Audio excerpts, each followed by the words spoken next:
कहानी शुरू करने से पहले पास लगे सब्सक्राइबर के बटन को प्रेस कर दीजिए और घंटी के बटन को ऑन कर दीजिए। आज की हमारी कहानी एक लोहार के बारे में है जो कि तलवारें बनाया करता था।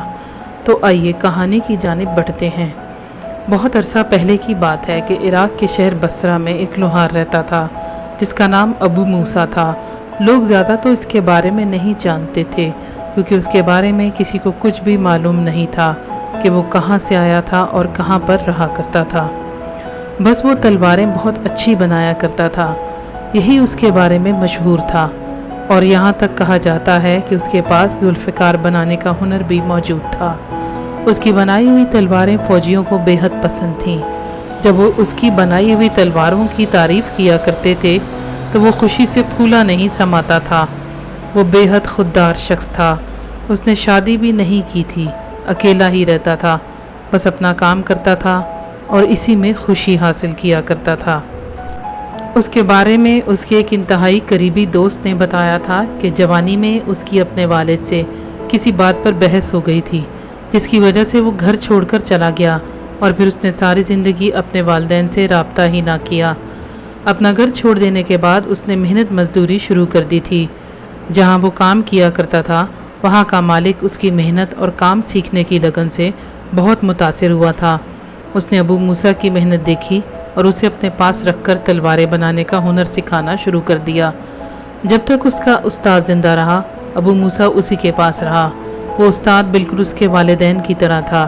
उस्ताद ने बहुत चाहा कि वो शादी कर ले, मगर अबू मूसा को अपने काम से बहुत मोहब्बत थी, इसलिए उसने शादी ना की। उस्ताद भी बे औलाद था, लिहाजा उसकी वफ़ात के बाद उसका कारोबार अबू मूसा ने संभाल लिया। अबू मूसा अपने काम की वजह से पूरे इराक में मशहूर था। एक दफ़ा नमाज मगरिब के बाद वो तसव्वुफ़ की महफ़िल में शिरकत करने के लिए चला गया। वहाँ पर एक बुज़ुर्ग की मसनवी पढ़ी जा रही थी। इस कलाम ने उसके सीने में हलचल पैदा कर दी थी। वहाँ से उठने को उसका दिल नहीं कर रहा था। खैर जब कलाम ख़त्म हुआ तो वो वहाँ से उठ आया। रास्ते में मसनवी के जुमले उसके कानों में गूंज रहे थे और वो अपने ही ध्यान में मगन जा रहा था कि अचानक वो रास्ता भटक गया। अंधेरे में चलता हुआ वो ना जाने कहाँ चला गया था कि अचानक बहुत ज़्यादा शोर सुनाई दिया तो उसने देखा कि कुछ कोतवाल चोरों के पीछे भाग रहे हैं। अंधेरे में चोर तो निकल गए मगर सिपाहियों ने उसे पकड़ लिया। वो उसे पकड़ कर ले गए। वो तो चोर था ही नहीं, इसलिए वो क्या कहता। खैर काजी की अदालत में उसे पेश कर दिया गया। वहाँ पर उस पर मुकदमा चला और उसे चोर बता दिया गया। अबू मूसा ने अपनी सफाई में जो कुछ कहा वो नहीं माना गया। किस्सा मुख्तसर, उसका हाथ काटने का हुक्म दे दिया गया। लेकिन जब सज़ा सुनाई गई तो उसमें कहा गया कि अगर अबू मूसा दियत दे देता है, यानी जिनकी चोरी हुई है उनका नुकसान अगर पूरा कर दे तो इसकी सज़ा ख़त्म हो जाएगी।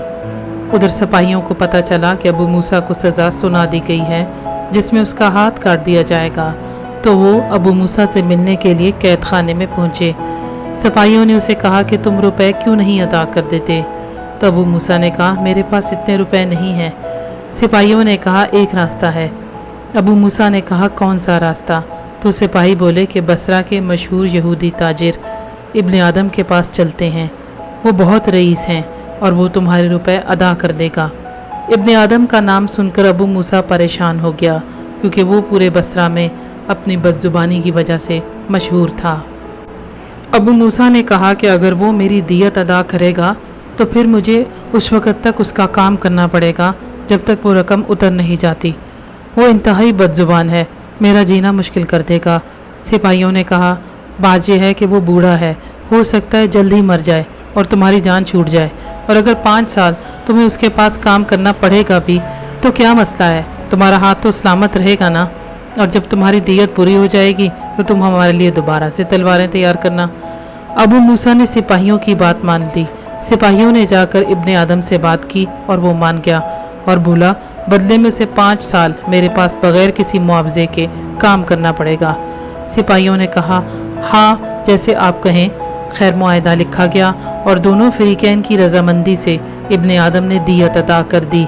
उसके बाद अबू मूसा उसके पास काम करने लग गया। इब्ने आदम जानवरों का कारोबार करता था। यानी जानवरों की खालें बेचता था। इसके लिए वो रोज़ सुबह जानवरों को ज़िबह करवाता था। अब ये काम अबू मूसा को करना था। अबू मूसा नमाज पढ़ के जानवरों को ज़िबह करता, फिर उनका गोश्त दुकान पर बैठकर बेचता। उसके बाद खालों को धोकर तैयार करता। इतना काम करने के बाद भी इब्ने आदम इसको ताने देता था कि तुम काम चोर हो, तुम कोई काम नहीं करते हो। सारा दिन इब्ने आदम उसको डांटता रहता था और वो खामोशी से सुनता रहता था। इसको इब्ने आदम के पास काम करते हुए 2 साल हो चुके थे, मगर वो इब्ने मूसा को जलील करने का कोई मौका हाथ से नहीं जाने देता था। हर वक्त उसे कामचोर कहता रहता था। एक सुबह इब्ने मूसा नमाज पढ़ने के बाद उठा और उसने जानवर ज़िबा किए तो इब्ने आदम उसे बोलने लग गया, कामचोर, मुफ्त की रोटियां तोड़ता रहता है, काम करने को तो इसे मौत पड़ती है। अबू मूसा कुछ नहीं बोला, बल्कि दूसरी जानिब देखकर मुस्कुराने लग गया। फिर अबू मूसा ने सारा गोश्त बेच डाला। अभी वो बैठा ही था कि इब्ने आदम बोला, कामचोर, कोई काम नहीं करता है, सारा दिन बैठा रहता है, काम करने को इसे मौत पड़ती है। अबू मूसा ने एक नज़र उसकी जानिब देखा तो इब्ने आदम मज़ीद बोलने लग गया, हाँ हाँ कामचोर, मुफ्तखोर कहीं का। ये सब सुनकर अबू मूसा को बहुत गुस्सा आया। वो तो हमेशा से खुददार था, उसने तो अपने बाप की बात ना सुनी थी, वो तो अपना घर बार सब कुछ छोड़ आया था। उसने उसी वक्त एक बार गुस्से से इब्ने आदम को देखा और अपना हाथ गोश्त काटने वाली जगह पे रख के गोश्त काटने वाले आले से काट डाला और अपना कटा हुआ पंजा इब्ने आदम पर फेंका कि ये लो अपना वो हाथ जिसकी तुमने दियत अदा की है। अपना बाजू अपनी कमीज़ की आस्तीन से लपेटकर वो चुपचाप चला गया। उसके बाद उसे किसी ने नहीं देखा। कहानी आपको कैसी लगी कमेंट सेक्शन में अपनी कीमती राय का इजहार ज़रूर कीजिए और चैनल को सब्सक्राइब करना और वीडियो को लाइक और शेयर करना मत भूलिए।